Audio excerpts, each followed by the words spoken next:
नमस्कार। आज हम बुद्ध के जीवन की एक बहुत ही अहम घटना पर बात करें। ज्ञान प्राप्ति के ठीक बाद क्या हुआ। हाँ, मतलब सिद्धार्थ गौतम तो बुद्ध बन गए, लेकिन उसके बाद। बिल्कुल। आज का हमारा विषय है बुद्ध का पहला उपदेश और संघ की स्थापना। ये वो अगला बहुत जरूरी अध्याय है। हाँ, क्योंकि जैसा कि हमारे स्रोत बताते हैं, बुद्ध ज्ञान पाकर बस रुक नहीं गए। उन्होंने उस एहसास को, उस सत्य को दुनिया के साथ बांटने का फैसला किया। तो आज इस गहन चर्चा में हम यही समझने की कोशिश करेंगे कि बुद्ध ने सिखाने का निर्णय क्यों लिया, उनका पहला उपदेश क्या था, उसमें क्या खास था और कैसे उन्होंने साधकों का वो पहला समुदाय, जिसे संघ कहते हैं, उसकी नींव रखी। चलिए शुरू करते हैं फिर। तो ज्ञान प्राप्ति के ठीक बाद, जैसा हमने पढ़ा है, बुद्ध कुछ समय तो उसी अनुभव में डूबे रहे, है ना? हाँ बिल्कुल। वो सोच रहे थे, मनन कर रहे थे। स्वाभाविक भी लगता है कि क्या ये दुनिया जो इतनी इच्छाओं और उलझनों में फंसी है, वो इस गहरे, इस सूक्ष्म धम को समझ भी पाएगी। सही बात है।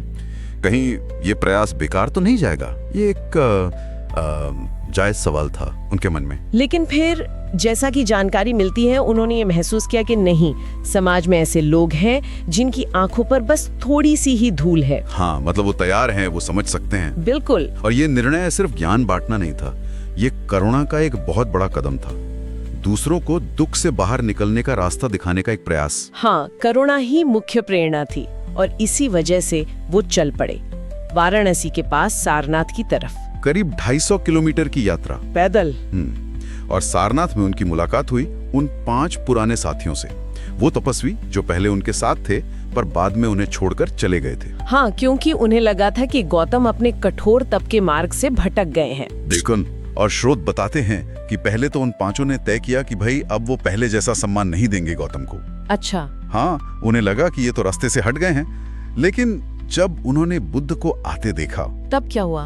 उनके चेहरे पर वो शांति, वो एक अभूतपूर्व तेज, वो देखकर वो चौंक गए। उन्हें महसूस हुआ कि कुछ बहुत गहरा बदल गया है। ये बात वाकई दिलचस्प है कि अंदर का बदलाव बाहर भी झलकता है बिना कुछ कहे। हाँ, वो समझ गए कि ये वो पुराने सिद्धार्थ नहीं है, इन्हें जरूर कुछ खास हासिल हुआ है। और फिर वो खुद ही सम्मान से भर गए और सुनने को तैयार हो गए। और यहीं पर सारनाथ में बुद्ध ने अपना पहला उपदेश दिया, जिसे कहते हैं धम्मचक्कप्पवत्तन सुत्त। धर्म चक्र का प्रवर्तन मतलब सत्य के पहिए का घूमना, एक नए युग की शुरुआत, एक नए विचार की। हाँ, ये सिर्फ एक लेक्चर नहीं था, ये एक मूवमेंट की शुरुआत थी। और इसमें उन्होंने सबसे पहले क्या कहा? उन्होंने कहा कि 2 अतिवादी रास्तों से बचना है। सही कहा। एक तरफ जरूरत से ज्यादा सांसारिक भोग विलास और दूसरी तरफ शरीर को अत्यधिक कष्ट देना, वो कठोर तपस्या। इन दोनों से बचकर उन्होंने रास्ता दिखाया, मध्यम मार्ग का, मध्यमा पटिपदा। हाँ, और ये मध्यम मार्ग सिर्फ बीच का रास्ता नहीं है, ये एक संतुलित, एक व्यवहारिक, नैतिक जीवन जीने का तरीका है, होश पूर्वक जीने का। और इसी उपदेश में वो सबसे महत्वपूर्ण बात सामने आई, 4 आर्य सत्य, है ना? बिल्कुल। उनकी पूरी शिक्षा का आधार पहला दुख है। जीवन में कष्ट है, ये सच्चाई है, इसे स्वीकार करना होगा। हाँ।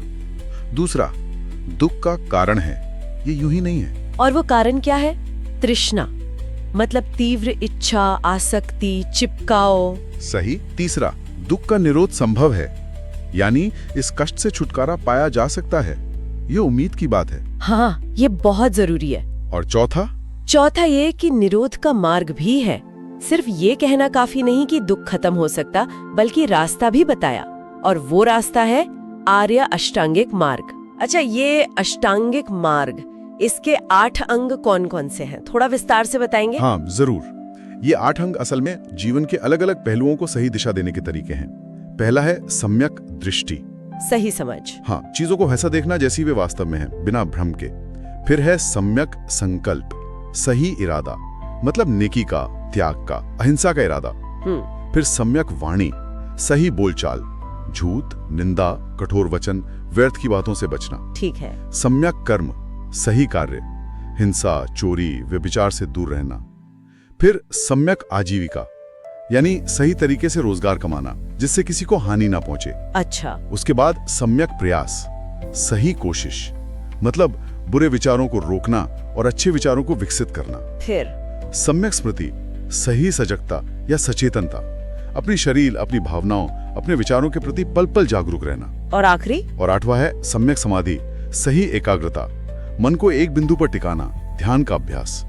तो ये 8 मिलकर एक पूरा जीवन जीने का नक्शा बनाते हैं। ये तो वाकई बहुत व्यावहारिक लग रहा है, कोई जटिल फिलॉसफी नहीं बल्कि जीने का तरीका। बिल्कुल।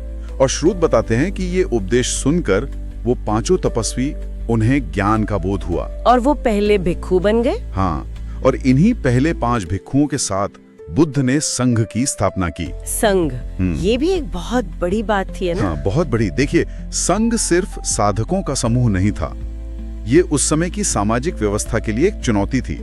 एक ऐसा समुदाय जहाँ जाति, कुल, धन, कर्मकांड का कोई महत्व नहीं था। अच्छा, मतलब पूरी तरह समता पर आधारित। बिल्कुल। केवल सत्य, करुणा, अनुशासन और आपसी सम्मान। इसे हम शायद इतिहास का पहला लोकतांत्रिक, नैतिक और आध्यात्मिक संगठन कह सकते हैं, जहाँ कोई पुजारी नहीं, कोई ऊंच नीच नहीं, बिल्कुल। बस मार्ग पर साथ चलने वाले साथी। सही कहा। और ये विचार आज भी उतना ही प्रासंगिक है। हाँ, ये बात भी जरूरी है। स्रोत भी यही कहते हैं कि ये शिक्षाएं पुरानी नहीं हुई हैं। बिल्कुल नहीं। आज भी दुनिया उन्हीं चीजों से जूझ रही है, गुस्सा, लालच, डर, अज्ञान। और बुद्ध का संदेश यही था कि हर किसी में, हर प्राणी में जागृत होने की क्षमता है, बुद्ध बनने की। हाँ, हमें किसी देवता या बाहरी शक्ति पर निर्भर नहीं रहना है। मुक्ति अपने अंदर है। ज्ञान, नैतिकता और सजगता से ही रास्ता मिलेगा। तो संघ सिर्फ वो गिरुए वस्त्र पहनने वाले भिक्षु ही नहीं है। नहीं, संघ हर वो इंसान है, हर वो दिल है जो ईमानदारी से इस मध्यम मार्ग पर चलने की कोशिश करता है, अपने जीवन में इसे उतारने का प्रयास करता है। तो सारनाथ में जो धम्म का पहिया घुमा था, वो तब से घूम ही रहा है, रुका नहीं है। वो विचार वहां से निकला और एक मन से दूसरे मन तक पूरी दुनिया में फैल गया, लाखों करोड़ों दिलों तक पहुंचा है। और एक बात जो स्रोतों में बार बार आती है, वो ये कि बुद्ध ने कभी ये नहीं कहा कि मेरी बात मान लो। नहीं, कभी नहीं। उन्होंने कहा, आओ, देखो, समझो, अनुभव करो, सवाल पूछो, परखो। ए पसीको, आकर देखो। ये जो खुद अनुभव करने पर जोर है, आज के इस भागदौड़ वाली सूचनाओं से भरी दुनिया में ये कितना जरूरी हो सकता है। बिल्कुल।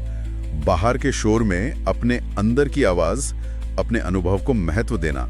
शायद श्रोता इस पर विचार कर सकते हैं कि ये उनके जीवन में कैसे लागू हो सकता है। हाँ, ये सोचने वाली बात है।